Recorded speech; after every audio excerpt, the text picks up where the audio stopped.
Mémoire d'éléphant présente l'année de l'éléphant. Mort de honte.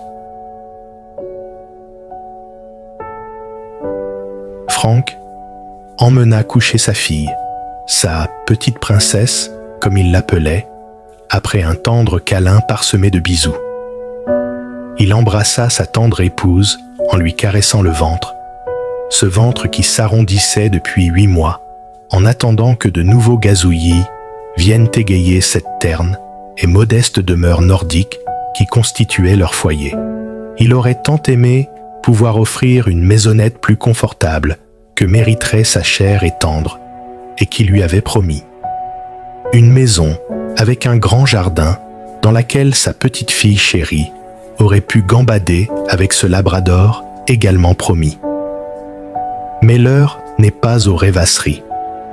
Il doit se dépêcher de prendre la route, de peur d'être en retard à son service à l'usine. Et ce n'est certes pas le moment d'ajouter du stress à sa chair et tendre dans sa situation. Il remit un demi-seau de charbon dans le poêle et il prend la route. Il se presse, se dépêche de prendre la route pour aller nulle part. Ou si, plutôt devant cette usine qu'il avait licenciée 6 mois plus tôt.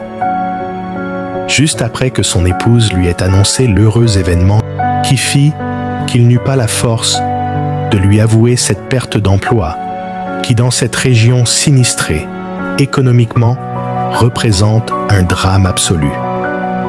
Alors il a attendu le bon moment pour lui dire ce moment. Ce bon moment qui ne vint jamais. Entre les projets certes modestes de sa compagne, mais qui, dans sa nouvelle situation, représentait pour Frank un objectif insurmontable.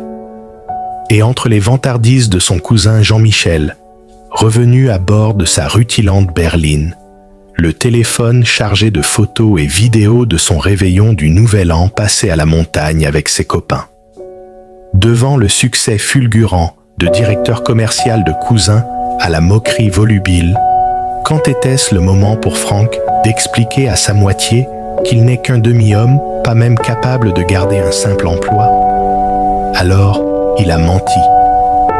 Pour ne pas perdre ce qui lui reste de dignité, pour ne pas inquiéter son foyer, il a juste transformé la réalité.